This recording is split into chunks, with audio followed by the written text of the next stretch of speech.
आज सड़क से संसद तक दलित के हक की आवाज उठाने वाला इंसान, गरीब के हक की आवाज उठाने वाला इंसान, वंचित पिछड़े के हक की आवाज उठाने वाला इंसान, हिंदू मुसलमान का भाईचारा कायम करने वाला इंसान, जो मर्द मुजाहिद है, उनका नाम है असदुद्दीन ओवैसी साहब।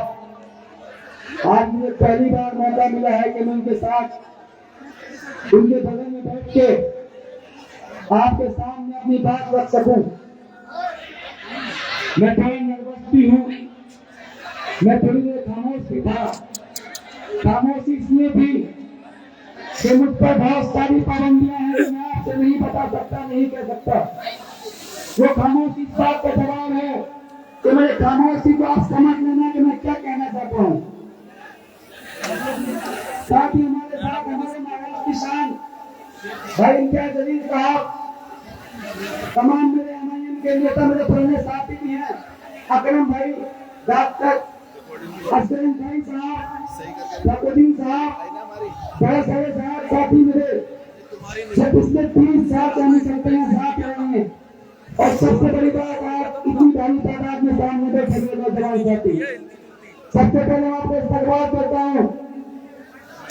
मैं आज भले ही आपके बीच अपनी बात रखने आया हूँ, लेकिन अभी भी मैं जेल में ही मौजूद हूँ, क्योंकि मैं कस्टडी पैरोल पे आपके पास आया हूँ। आप देख रहे हैं मेरे साथ हमारे दिल्ली से पुलिस के जवान खड़े हैं।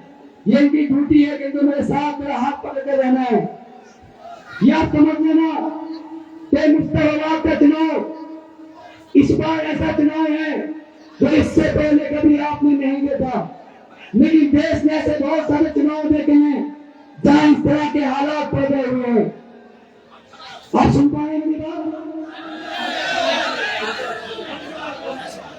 भैया थोड़ा पीछे परेशानी हो रही है, आप लोगों को बैठना पड़ेगा। मुझे इसलिए ये साइड में करके मैं आगे आ गया, पीछे वालों को थोड़ा आगे वाले थोड़ा बैलेंस बनाना भैया। दोस्तों 2020 के अंदर फरवरी का महीना था, 8 फरवरी की तारीख थी जब दिल्ली विधानसभा का चुनाव हुआ था। उस चुनाव से पहले 2015 का सन था जब भी दिल्ली विधानसभा का चुनाव हुआ था। उससे पहले जो चुनाव हुए थे, जब पहली बार विधानसभा बनी थी मुस्तफाबाद की, तब हम सब ने सपना देखा था कि मुस्तफाबाद का अपना एक विधायक हो जो मुस्तफाबाद की परेशानी को समझ सके, देख सके। बाहर हमें एक मौका मिला, कांग्रेस पार्टी ने उसमें हसन भाई को विधायक का टिकट देकर चुनाव जीतने के लिए भेजा और मुस्तफाबाद में अपनी जिम्मेदारी निभाई, हसन भाई को चुनाव जिताया। उसके बाद जब 2015 का चुनाव आया, तभी मुस्तफाबाद ने हक समझ के हसन को दोबारा मौका मिलना चाहिए, जनता ने उन्हें वोट दिया। लेकिन उस वक्त आम आदमी पार्टी ने वोट काटने का काम किया था, वोट काटने का काम, और बीजेपी जीत गई थी। लेकिन जब 2020 का चुनाव आया तो उस वक्त इसी मुस्तफाबाद की जनता ने हाजी यूनुस को चुनाव जिताया, ये कहकर कि हाजी यूनुस साहब तीसरे मुकाम पे थे, हक छूट गया था, इनका हक बनता है, इनको चुनाव जिताना है। लेकिन अफसोस 2020 का चुनाव भी जिताया, दिल्ली की सरकार भी बनी, लेकिन उस सरकार ने इस क्षेत्र के अंदर कोई काम नहीं करा। आज 5 साल के बाद मुझे आपके बीच आने का मौका मिला, लेकिन जब मैं यहाँ घूम रहा हूँ, गलियों में दौड़ लगा रहा हूँ, सड़कें देख रहा हूँ, नालियां देख रहा हूँ, जगह जगह गंदगी के ढेर हैं। माशाल्लाह हमारे भाइयों ने इतने शानदार अच्छे मकान तो बना लिए, लेकिन सरकार ने कोई भी विकास का काम यहाँ नहीं किया। वो बात करते हैं शिक्षा के मॉडल की। मैं दिल्ली की जनता से कहना चाहता हूँ कि शिक्षा का मॉडल देखना है तो मुस्तफाबाद में देखो किस तरह के यहाँ के बच्चे 3 के स्कूल में पढ़ते हैं, 4 शिफ्ट में यहाँ के बच्चे पढ़ते हैं। अगर आप हेल्थ की बात करते हो तो मुस्तफाबाद में आके देखो यहाँ क्या सुविधा है, और यहाँ तो किसी माँ बहन की पेंशन का भी इंतजाम नहीं है। ये बात आप सब जानते हैं। आज 2025 में आ चुके हैं दोस्तों, 2025 का चुनाव है, विधानसभा चुनाव, और दिल्ली का विधानसभा इस बार 3 लोगों के बीच में चुनाव हो रहा है, 3 लोगों के बीच में। अगर कोई सीट हम छोड़ने ओखला मुस्तफाबाद तो 68 सीटों पे प्रत्याशी हैं। या तो आपसे केजरीवाल के नाम पे वोट मांगते हैं, या आपसे मोदी के नाम पे वोट मांगते हैं, या राहुल बाबा के नाम पे वोट मांगते हैं। कोई प्रत्याशी अपने नाम पे वोट नहीं मांगता दोस्तों। मुस्तफाबाद ओखला का चुनाव है, ये जनता का चुनाव है, प्रत्याशी का चुनाव है। सड़क से संकट तक आपकी आवाज उठाने वाले मध्य मुजाहिद असुद्दीन ओवैसी साहब का चुनाव है। फैसला आपको तय करना है कि जो आपके भाई खान है, अली है, आप उनको मजबूत करते, केजरीवाल को मजबूत करते हैं, या मुस्तफा के व्यवस्था सुधारने के लिए हिंदुस्तान के अंदर जो दुनिया खड़ी है, जो मजलूम पिस रहे हैं, जो नाजायज लोग जेलों में बंद हैं, नफरत के शिकार हो रहे हैं, उनकी आवाज उठाने वाले भाई असदुद्दीन साहब के हाथ मजबूत करने हैं दोस्तों। मैं तो आपका अपना हूँ, 30 साल से आपके बीच में हूँ, मुझे कुछ कहने की जरूरत नहीं है। मुझे आप वोट दोगे तब भी मैं आपके लिए लड़ूंगा, नहीं दोगे तब भी मैं आपके लिए लड़ूंगा दोस्तों। वोट आपकी है, फैसला भी आपका है, मगर इंसाफ तो भी किस्मत का है। एक वो अदालत है जो देश की अदालत है, जहां पर मैं, मेरे बीवी बच्चे, मेरा परिवार कानून की अदालत में इंसाफ की लड़ाई लड़ रहे हैं।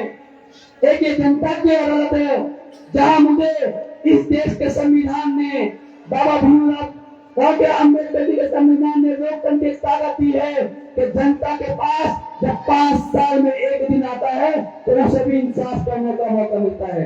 ये जनता की अदालत, आपका वोट, मैं आपसे इंसाफ मांगने आया हूँ।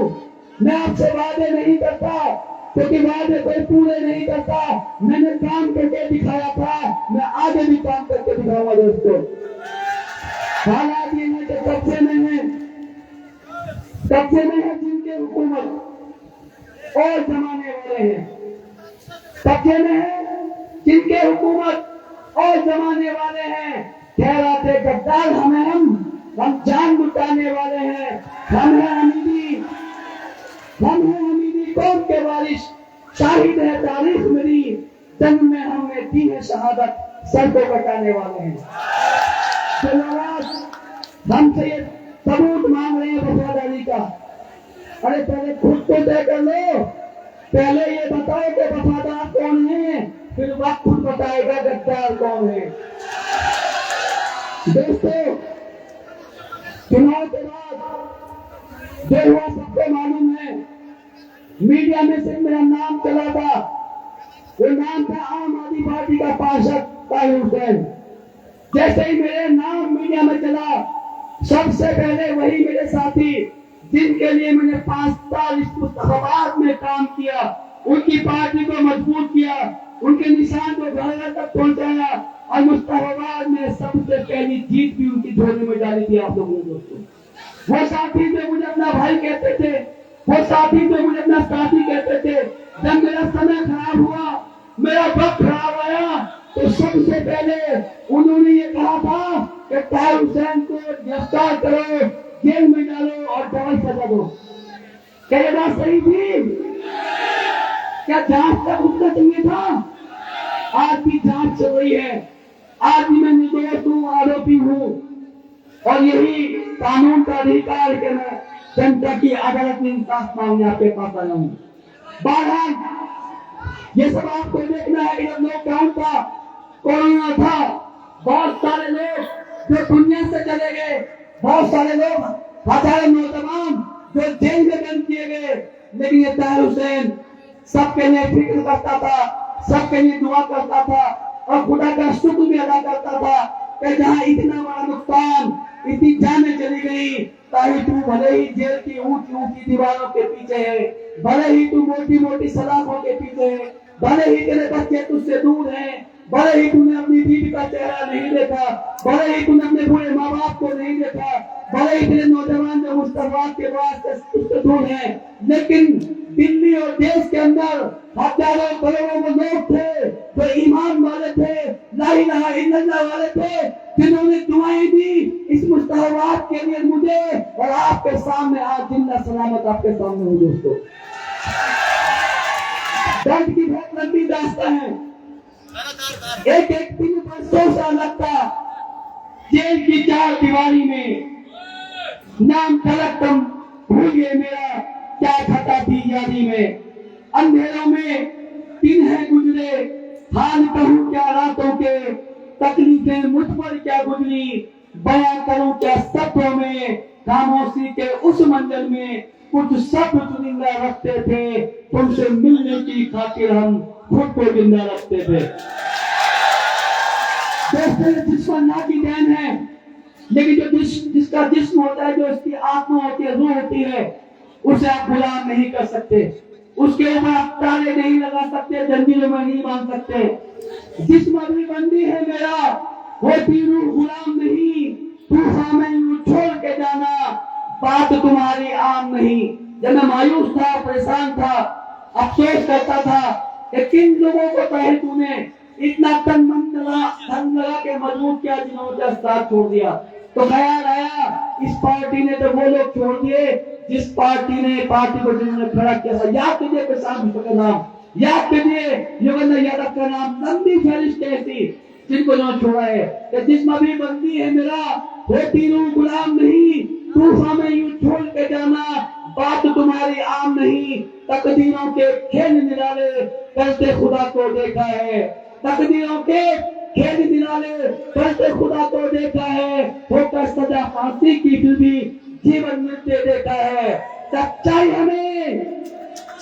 हमें मंजूर है, लेकिन इल्जाम वो झूठा रखते हैं, तुमसे मिलने की खातिर हम खुद को जिंदा रखते हैं।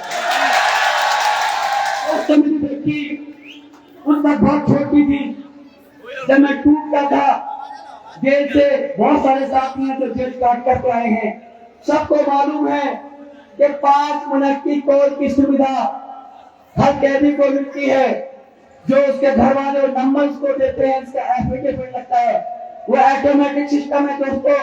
फिंगर लगा के 5 मिनट उसके घर कॉल कनेक्ट हो जाती है। अब 5 मिनट में जितनी बातें आप कर सकते हो आप कर सकते हो। उस वक्त मेरी बेटी मुझे बोलती थी, अब आप रोना मत, अब आप परेशान मत होना, आप निर्दोष हो, हम आपके साथ थे उस दिन, आपने हमारी जान बचाई थी, आपने हमारी हिफाजत करने के लिए घर से बाहर निकले थे छतों पर, हमारी दुआएं आपके साथ हैं। मेरी जैसी मेरी बहनें देश में थी, दिल्ली में थी कि दुआएं हमारे आपके साथ है। अब तो आप छूट जाओगे, हमें सुप्रीम कोर्ट भी जाना पड़ेगा, तो आप निर्दोष साबित होगे। दोस्तों, जब बेटी मेरी बोलती थी, ऐसा लगता था कि मेरी बेटी के हर वक्त दरवाजे पे खड़ी है, इंतजार कर रही है। तो मैंने कहा था कि दरवाजे पर नजर है उसकी, दरवाजे पर नजर है उसकी, इंतजार मेरा वो करती है, जल्द आओगे वापस तुम अपू, बेटी मेरी ये कहती है। अरे जख्म हमें गमों के देकर बर्बाद हमें करवाया है, नाकामी उनकी थी फिर भी मेडल उन्होंने पाया है। होंगे बड़ी अदालत से हम उम्मीद ये ही रखते थे, तुमसे मिलने की खातिर हम खुद को जिम्मा रखते थे। दोस्तों, मैं ये बात आपसे इन शब्दों के जरिए इसलिए कहना चाहता हूँ कि सारी बात विस्तार से करूंगा तो रात भी खत्म हो जाएगी, मेरी परेशानी, मेरी मुसीबत, मेरी तकलीफ खत्म नहीं होगी। लेकिन ताई हुसैन मुसीबत से घबराने वाला आदमी नहीं है, ताई हुसैन तकलीफों से दूर भागने वाला आदमी नहीं है। ताई हुसैन वो शख्स है जिसने गंगा के किनारे छोटे से गांव में जन्म लिया था। ताई हुसैन वो शख्स है जिसके बाप ने मजदूरी करके इसको पाल पोस के बड़ा किया था। ताई हुसैन वो शख्स है जिसके परिवार के 50 भाई जो हमेशा साथ खड़े होकर यहाँ तक मकाम पे पहुंचाने का काम किया है। और उसने परिवार इस मुस्तफाबाद ने 25 साल से ताई हुसैन को देखा है, जाना है, करता है। मुस्तफाबाद ताहिर भाई के साथ था, ताई हुसैन के साथ है और ताई हुसैन के साथ रहेगा। लेकिन इसी बीच एक बड़ी मशहूर सी बात है कि लोग अपने दुख से परेशान नहीं, दूसरे के सुख से परेशान है। सुना है ना? या नहीं सुना? आवाज आ गई, बताओ सुना इसका। 4 दिन हो गए चुनाव प्रचार में मुझे आए हुए। ये माहौल जो आज खड़ा दिख रहा है, सैलाब है, ये माहौल खड़ा करने की जो देन है, जो मेहनत है, वो है मेरी पार्टी के राष्ट्रीय अध्यक्ष ओवैसी साहब की पहचान, उनका नाम, ओवैसी साहब जब बोलते हैं तो देश उनको सुनता है। दोस्तों मैं आपको बताऊंगा, अभी तक लोग ये जानते हैं कि ओवैसी साहब सिर्फ मुसलमानों के लीडर हैं। आपको पता नहीं है ओवैसी साहब इस वक्त देश के लीडर है, देश के लीडर है। अगर मोदी को देश सुनता है तो ओवैसी साहब को भी देश सुनता है। बाकी केजरीवाल तो कोई नहीं सुनता दिल्ली के अलावा। जब ऐसे हालात 4 दिन में मैंने देखे कि जो लोग चुनाव प्रचार में थे, मेरे जेल से प्रचार में आने के बाद उनकी हवाइयां उड़ी हुई हैं, उनकी नींदें खराब है, वो परेशान है। भैया जलिस करने से कुछ नहीं होगा, हसद करने से कुछ नहीं होगा, क्योंकि हसद खोरों की कमी नहीं और हमदर्दों की भीड़ नहीं। मैं मानता हूं कि हमदर्द बहुत ज्यादा नहीं होते, लेकिन हसदखोर बहुत ज्यादा होते हैं। पहचान आपको है, पहचान आपको करनी है। हसदखोरों की कमी नहीं और हमदर्दों की भीड़ नहीं। गद्दार हमें वो कहते हैं पर देते कोई दलील नहीं। काम ऐसा कुछ कर जाऊं मैं जो भारत की शान बढ़े, जान मेरी हाजिर है ये जब देश को कोई काम पड़े। तन्हाई के इस आलम में कुछ सपने सजा कर रखते हैं, तुमसे मिलने की खातिर हम खुद को जिंदा रखते हैं। दोस्तों मेरी माँ बहनें छतों से मुझे सुन रही है, मुझे देख रही है, मुझे समझने की कोशिश कर रही है। जब मैं सड़क पे गली में जा रहा हूँ हर कोई मुझे छूने की कोशिश करता है, लेकिन प्रोटोकॉल है कि मैं अभी तक जेल में हूँ, जेल की कस्टडी से बाहर नहीं हूँ। मैं अपने हाथ हिला के उनको सलाम पेश करता हूँ, उनकी आंखों के आंसू को अपनी आंखों से देख के उनका दर्द महसूस करता हूँ और उनके मायूस चेहरे को देख के मैं अपने अंदर इस बात की फिक्र करता हूँ कि आज मेरी माँ बहन मुझे देख के कितनी मायूस है। मैं कहना चाहता हूँ जिस तरह से पुरानी बात है कि देर हो सकती है मगर अंधेर नहीं, ठीक कानून की अदालत में भी देर तो है मगर अंधेर नहीं है, अंधेर नहीं। एक दिन वो आएगा जब मैं आपके बीच वापस आजादी के रूप में आऊंगा। जब मैं आ रहा था मेरे नौजवान साथी एक नारा लगा रहे थे कि शेर आया, शेर आया। आपको पता है ना शेर क्या खाता है? शेर जो खाना खाता है वो घोड़ा नहीं खाता। शेर इंसान को तबाह करता है, परेशान करता है, बर्बाद करता है। घोड़ा वो चीज है कि अपनी पीठ पे बिठा के सवारी को मंदिर तक पहुंचाता है, उसकी देखभाल करता है, उसके वजन को अपने ऊपर बिठाता है। मैं 5 साल से जेल में जरूर हूँ, लेकिन मैंने घोड़े वाला खाना खाया है। मैं घोड़ा हूँ, घोड़ा। आपकी परेशानी के वजन को अपने सर पे पीठ पे बिठा के खत्म करने का काम करेंगे। दास्तान बहुत लंबी है मेरे पास, तमाम तरह के ख्याल आते थे। वो एक साल जब कोरोना था, लॉकडाउन था, मुलाकात नहीं थी, परेशानी थी।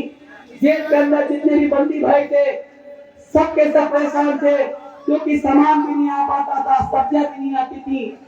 जो भी सामान आता था लिमिटेड, उसी में सबको पूरा करना पड़ता था। जब वो दौर था, इधर जब मैं घर की तरफ देखता था, रोज अखबार में मैं सुनता था, अखबार में पढ़ता था। एक दिन ऐसा नहीं था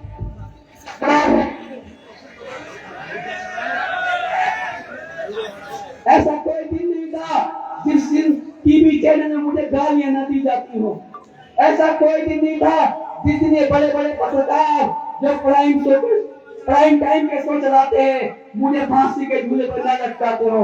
मैं बड़ा डरा हुआ था, बड़ा सहमा हुआ था, बड़े परेशान था। मेरे मन में आया कि ताहिर जिंदगी शायद अल्लाह ने वहां से बचा दी, अब आगे जीने से क्या फायदा है? तेरा परिवार परेशान है, तकलीफों में है, आंसू के सूख में रहिए। जितने भी लोग थे जिन पर भरोसा था, जिन पर यकीन था, सब छोड़ के जा चुके थे। अकेला रह गया था, तन्हाई थी, अलग थलग था। मुझे दिल में आया कि मजबूर है मिटने के मर भी नहीं सकते, मजबूर है मिटने के मर भी नहीं सकते। इल्जाम जो है झूठे, देंगे जवाब सबके। दोस्तों बुजुर्गों, आज 5 साल के अरसे के बाद मैं आपके पास आया हूँ, आपके बीच आया हूँ। जिस दिन नॉमिनेशन करने की परमिशन कोर्ट में मुझे मिली थी। न मालूम कहा कोर्ट के बाहर कुछ हमारे मीडिया भाई आ गए थे, मीडिया वाले पुलिस की कस्टडी में था। काफी ध्यान रखा जाता है कि हम किसी रेस्ट्रिक्शन न कर सके, बात न कर सके, लेकिन किसी की पीछे से आवाज आई कि ताहिर हुसैन साहब, आप मुस्तफाबाद से एमआईएम के प्रत्याशी बनाए गए हैं, आप चुनाव लड़ने वाले हैं, आपको कोर्ट ने परमिशन दे दी, आप कुछ कहना चाहते हैं मुस्तफाबाद के लिए। मेरा हाथ पकड़ के खींच दिया गया, मैं पीछे गर्दन घुमाई। अल्लाह ने मेरी जबान से कहलवाया था कि बोलेगा मुस्तफाबाद, जीतेगा इंसाफ। गलत कहा था या सही कहा था बता दो। बोलेगा मुस्तफाबाद, बोलेगा मुस्तफाबाद, बोलेगा मुस्तफाबाद। मुस्तफा का नाम कायनात के दो जहां बादशाह का नाम है, दोनों जहां के बादशाह जिनको हम अपने प्यारे नबी महबूब मुस्तफा के नाम से मुस्तफाबाद विधानसभा को जानते हैं। उस नाम को पूरे भारत देश में बदनाम करके डाल दिया। न कोई काम हुआ, न कोई विकास हुआ, बस हमने हर बार इस नाम पे वोट दिया कि भैया बीजेपी को कौन हरा है उसे वोट दे दो, इसके अलावा कुछ सोचा ही नहीं। आज भी कल एक साहब मेरे पास आए, चलते चलते मेरे कान में कह रहे थे, ताहिर भाई आपकी बहुत बड़ी बात है, आपकी बहुत बर्बादी भी हो गई है, आपका बहुत बड़ा नाम हो चुका है, चुनाव आप लड़ रहे हो, मेरी मानो समर्थन कर दो, कहीं ऐसा न हो कि आपकी इज्जत खराब हो जाए। मैंने कहा मेरे पास इज्जत बची कहाँ है? अरे इज्जत भी चली गई, आजादी चली गई, बच्चों को दूर चला गया, अब मेरे पास एक विश्वास है, यकीन इंसाफ का जो जनता को 5 तारीख को तय करना है। मैंने गलत कहा या सही का बता दीजिए आप। मुझे बोला गया, एक वीडियो मुझे किसी सुनवाई, कुछ पुराने साथी थे हमारे उसमें, जिन्होंने 6 महीने पहले मुझे कहा था कि ताहिर भाई हम किसी के पार्टी के मोहताज नहीं है, हम नाम के मोहताज नहीं है, हमारा नाम इतना बड़ा है कि नाम पे चुनाव जीतेंगे, चाहे जो हो जाए चुनाव लड़ना है। मैंने कहा भैया आप सोच लो, समझ लो, जनता से मशवरा कर लो, मैं तो तुम्हारे हवाले हूँ, जैसो को सामान दूंगा मैं। सीधा सा आदमी था भैया, जेल में 5 साल रहूं, न पैसा है मेरे पास, न लोग हैं, न कोई बहुत ज्यादा मेरे पास दिमाग है, क्योंकि 5 साल सिर्फ कोई तन्हाई के आदम में रहता है तो उसके पास सिर्फ और सिर्फ नेगेटिविटी होती है, कोई पॉजिटिव नहीं होती दोस्तों। 6 महीने पहले इन्होंने मुझे तैयार किया, मेरे बच्चों से बात की, बच्चे तैयार हुए, जब एक फैसला ले लिया गया, इलाके की दीवारों पर ताहिर हुसैन के फोटो के साथ पोस्टर लगा दिया गया। अचानक हलचल मचती है, पता चलता है कि जो नए पिताजी दोबारा आ जाते हैं। अब 3 महीने पहले ऐसा क्या हुआ कि 6 महीने पहले ताहिर का नाम पड़ा था, जब तक उसके साथ उवैसी का नाम नहीं जुड़ा था, कुछ नहीं था वो। आज उवैसी साहब का नाम जुड़ा है, तब भले ही देश में पहचान बनी हो, बनी ना बनी बता दो भाई साहब। क्योंकि जिस दिन पहली बार अगर किसने बचाव में बात रखी, इंसाफ की बात कही, तो उस दिन एमआईएम का एक एक प्रवक्ता, एक एक व्यक्ति जो हमारे इलाके के भी हैं, दिल्ली के भी हैं, दिल्ली से बाहर के भी हैं, सब लोगों ने 2 दिन के अंदर वो मुंहतोड़ जवाब दिया बीजेपी वालों को, कांग्रेस वालों को, कि उसके बाद तब मैं नाम लेना बंद कर दिया। और जब नाम लिया गया तो 3 चर्चा होती है कि ओ खुदा मुस्तफाबाद, अगर कोई जीत रहा है तो उवैसी साहब की पार्टी जीत रही है, ताहिर हुसैन जीत रहा है, सिफाउर रहमान जीत रहा है। दोस्तों ये बात सही है, माहौल है, लोग हैं, जनता वोट देने को तैयार बैठी है, लेकिन एक कमी मुझे दिख रही है, मेरे नेता भी यहाँ बैठे हैं। हमारे पास ईमानदारी है, सच्चाई है, जज्बा है, हौसला है, लेकिन झूठ का प्रोपेगेंडा नहीं है। जो सामने की पार्टियां हैं वो झूठ के दम पे पैदा हुई, झूठ के दम पे चल रही है। मेरे दोस्त हैं जेल में, एक दिन उन्होंने मुझे कहा कि जो तुम टीवी में ये देखते हो मत देखा करो। बल्कि क्यों ना देखो भैया? कहने लगे झूठों ने झूठों से कहा कि सच बोलो, झूठों ने झूठों से कहा कि सच बोलो, दरवाजे पे बोर्ड लगा है कि सच बोलो, घर में झूठों की मंडी है फिर भी सौदा करते हैं कि सच बोलो।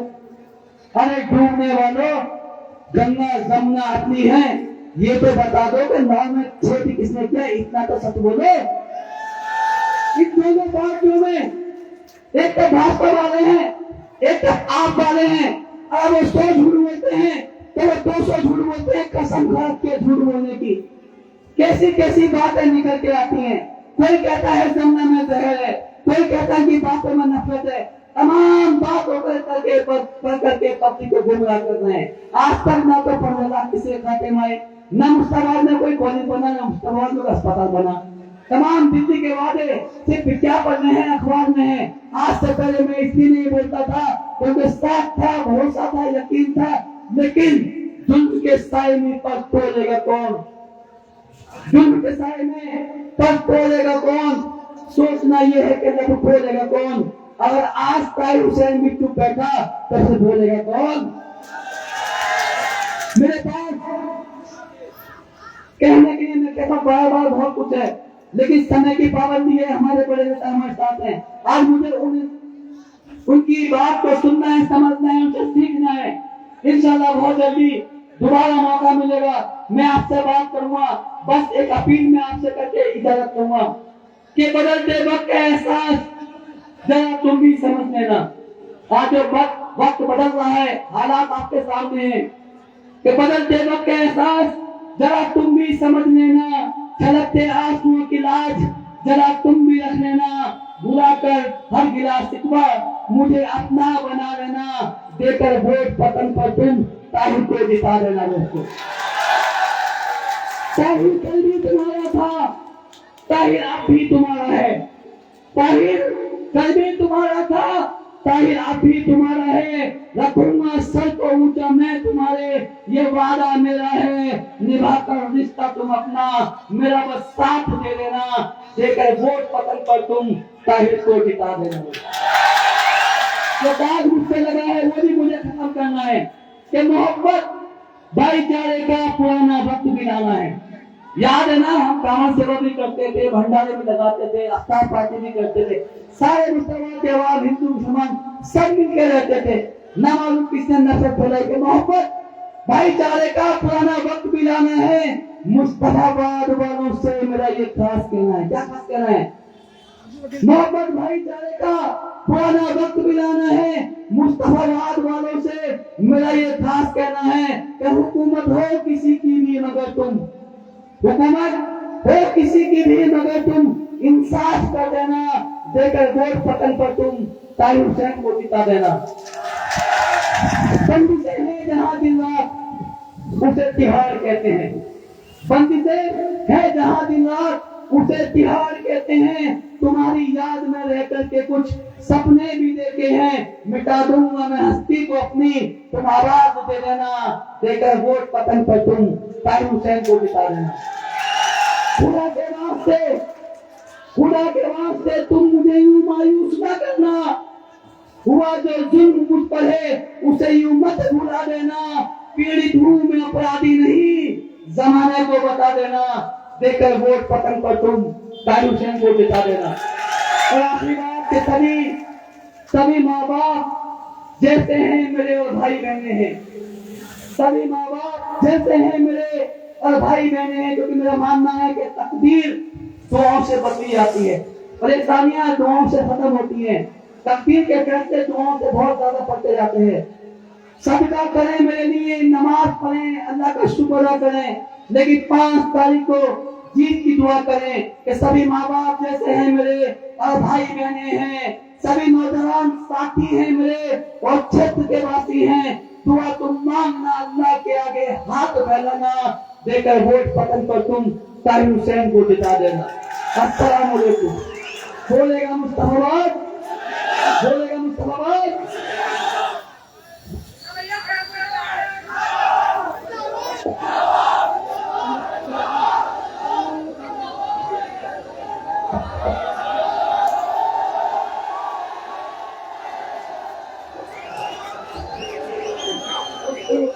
एक मिनट का समय और दूंगा आपसे। मैं